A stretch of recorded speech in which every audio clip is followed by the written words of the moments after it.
Hello అండి, అందరూ ఎలా ఉన్నారు? నేనైతే చాలా బాగున్నాను. మీ అందరు కూడా బాగుండాలని మనస్ఫూర్తిగా కోరుకుంటున్నాను. వెల్కమ్ బ్యాక్ మై ఛానల్ మహిబుజీ లైఫ్ స్టైల్. మీలో ఎవరైనా నా వీడియో ఫస్ట్ టైం చూస్తున్నట్టయితే ప్లీజ్ అండి కాస్త సబ్స్క్రైబ్ చేసుకొని వీడియో నచ్చితే లైక్ చేసి వెళ్ళండి. మార్చి 2 మా నాన్న బర్త్డే, కానీ ఆయన డ్యూటీకి వెళ్తారు ఆ రోజు. సండే రోజు అయితే ఆయనకు లీవ్, మాతో పాటే ఉన్నారు. ఇక మా వారు ఉన్నారు. పిల్లలతో కలిసి అందరం పార్టీ చేసుకుందాం అనేసి ఈవినింగ్ ప్లాన్ చేశాను. ఈ వ్లాగ్ వచ్చేసి సండేది. ఇక మార్నింగ్ అయితే లేచి నా పనులు అయితే మొదలు పెట్టాను. మనకి ఇల్లు నీట్గా ఉండకపోతే నచ్చదు కదా. ఇక అన్నీ నీట్గా చేయడం, కిచెన్ క్లీన్ చేయడం అయితే చేస్తున్నాను. ఇక నేను క్రిస్టియన్ కాబట్టి సండే కాస్త స్పెషల్గా ఉంటాం కదా, చర్చికి వెళ్ళలేము, అదో బాధ. కాకపోతే ఇంట్లోనే లైవ్ పెట్టుకొని చూస్తూ ఇంకా నా పనులు అయితే చేసుకుంటూ ఉంటాను. మొన్న మేము చేవెళ్ళ జాతరకి వెళ్ళాం కదా, అక్కడ ఇది తీసుకున్నాను. చాలా ముద్దుగా ఉండే, మంచి ఉట్టుతో తయారు చేశారు. నాకైతే భలే నచ్చింది. ఇక మంచిగా ధూప్ పెట్టుకోవడానికి బాగుంటుంది అనేది తీసుకున్నాను. నాకు ఇల్లు నీట్గా అయిన తర్వాత, తుడిచిన తర్వాత మంచి స్మెల్ ఉంటే చాలా ఇష్టం. ఎందుకంటే మార్నింగ్ ఫ్రెష్గా ఉంటాం కదా, ఇంకా మంచి మ్యూజిక్ కానీ ఇలాంటి స్మెల్ కానీ ఇంట్లో ఉంటే పాజిటివ్గా ఉంటుంది. ఇక నేనైతే టకటక అన్ని పనులు అయితే ముగించుకున్నాను. కిచెన్ కూడా క్లీన్ చేశాను. కాస్త చిన్నోడికి ఈరోజు జావా రెడీ చేయాలి, ఎందుకంటే పాలే తాగిస్తాను రోజు. సమ్మర్ వచ్చింది కాబట్టి కాస్త ఈ రాగి జావా తాగితే చలవ చేస్తుంది అనేసి ఈ రాగి జావా వాడికి తాపాను. నా డెలివరీ టైంలో మా అమ్మ మాత్రం రోజు ఇచ్చేది. ఈవినింగ్ అయితే పాలు, మార్నింగ్ అయితే రాగి జావా. అందుకే పిల్లలు కాస్త స్ట్రాంగ్గానే ఉన్నారు. ఎంతైనా అప్పటి తిండే వేరే కదా, అందుకే మన వాళ్ళు అంత స్ట్రాంగ్ ఉన్నారు. ఇప్పుడు మనము ఒక బిందె లేపాలన్నా తెగ ఆయాసపడిపోతాము. ఇక పిల్లలు కాస్త స్ట్రాంగ్గా ఉండాలి ఫ్యూచర్లో అనేసి వీళ్ళకి కూడా వెనకటి ఫుడ్డే పెడుతున్నా.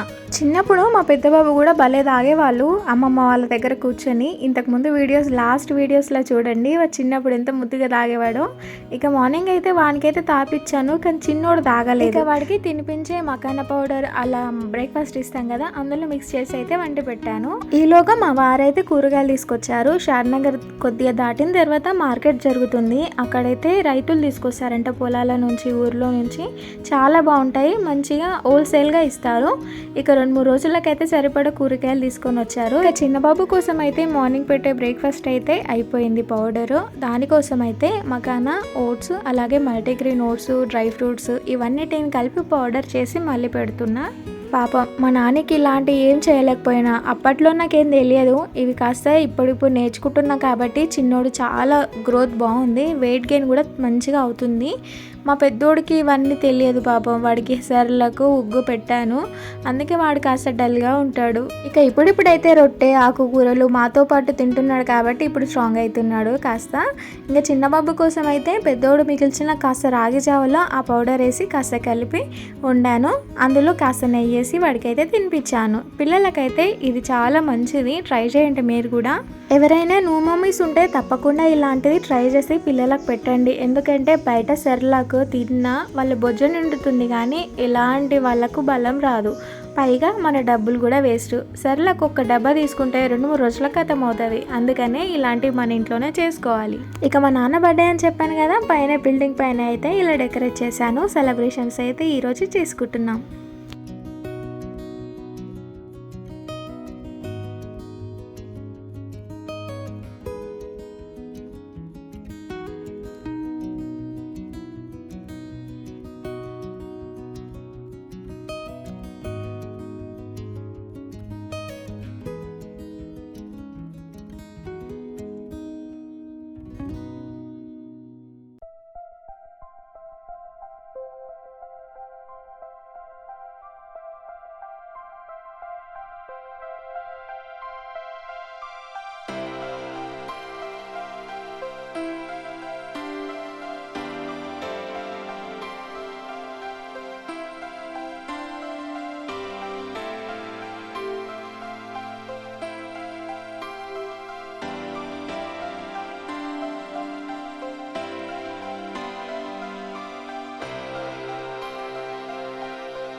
ఫస్ట్ ఇంట్లో అనుకున్నాను సెలబ్రేట్ చేద్దామని, ఇక ఎప్పుడు ఇంట్లోనైనా కాస్త వెరైటీగా ఉంటుంది అనేసి బిల్డింగ్ పైన డెకరేట్ చేశాను. మీకు ఎలా అనిపించిందో తప్పకుండా కామెంట్ చేయండి.